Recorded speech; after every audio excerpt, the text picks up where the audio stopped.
We're starting out with a weather impact alert due to the threat of more severe storms. Thunderstorm and tornado warnings have been issued in some areas.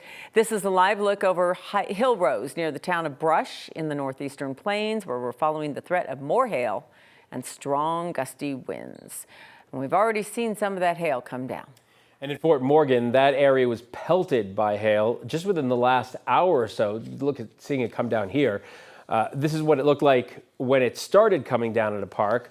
Morgan County area is under a level 3 risk, and that will go throughout the night. The hail also came down on I-76 near Atwood, west of Sterling. A viewer sent in this video of hail hitting her car after she pulled over. There's also high fire danger. I mean, it seems crazy to say that with this kind of precipitation, but it's that dry. Thanks for joining us at 5. I'm Phil Lipoff. I'm Kim Christensen. We're bringing you team coverage tonight. Meteorologist Cory Reppenhagen is out storm chasing out east, but we begin with senior meteorologist Bianchi with more on where the storms stand right now. Yeah, the worst of those storms, Kim, between Fort Morgan and Sterling and Logan, Washington, and Morgan counties. We're seeing the worst of it. In Denver, we haven't seen much yet. We didn't see much last night. That will change over the next few hours in the metro area, especially the north and east sides of it. Fort Morgan, what you're looking at here, an earlier tornado warned cell. That storm now moving south and east into Washington County. There are those 2 earlier tornado warned storms. Those have just expired. Those 2 tornado warnings just expired within the last couple of minutes. But look at all the lightning and those white spots. What that is indicating is a lot of hail, and that is moving towards Akron. So if you're watching us from Akron, now's the time to get that car underneath the garage or the carport if you have access to one. Otis, Highway 34, you definitely want to be off that right now as these storms approach. They have quite the punch with it. In fact, just got a couple reports from Fort Morgan of some busted windshields from baseball-sized hail. And Akron, again, you can tell with that hail track that is headed right for you within the next half hour. So definitely want to take note of that in Washington County with these big storms. And there's some rotation with this storm as well. And this is heading right for Akron. Greens, reds, and those bright colors indicating that there's a lot of spin going on at the lower levels of the atmosphere. There's a tornado watch for northeast Colorado. Does not include Denver, but much of the east and north metro area included within this tornado watch. That goes to 11 p.m. tonight, and a severe thunderstorm watch for much of southern Colorado till 10 p.m. tonight. Just as a quick reminder, warning means it's taking place right now.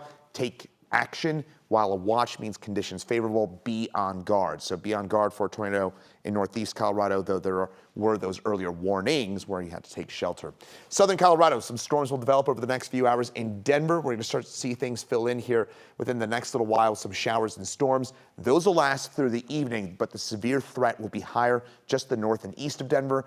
And we'll have more details on that as it gets a bit closer. But speaking of northeast Denver or western Kansas, that's where my colleague, meteorologist Cory Reppenhagen, joins us from. And Cory, you're right near the airport right now, watching some of those planes take off and land. What are you seeing at the airport right now? What do you anticipate over the next few hours as well? Yeah, hey Chris, you know, of course a lot less likely to see a damaging thunderstorm in the Denver area, but I'm seeing 3 things out here that may give you an idea of maybe we should watch for about the next 3 hours. One ingredient is, of course, the moisture. We're all feeling it, the humidity out here. The dew point right here measured at Denver International Airport is 59 degrees right now. We only get about above 60 a handful of times each year, so that's the energy for the storm. So that is there. I'm also seeing what we call vorticity or spinning air at the surface. So we have colliding air, and that is creating invisible vortices of air, and that will help thunderstorms rotate if they get started, and a rotating thunderstorm can be much stronger than one that just goes straight up and down. And the other one is what we call an outflow boundary. So that storm out there in Morgan County sent a small cold front out towards the west here, which is going to be arriving in the Denver area here in the next hour, and that acts as a front and could push up a few storms. So 3 ingredients there to give you an idea of maybe watching for at least the next 3 hours. The storms after 8 o'clock may have less likelihood of having large hail, but at least we'll watch those initial developments for some isolated storms here over the next few hours. Meteorologist Cory Reppenhagen here at Denver International Airport. We'll send it back to you guys.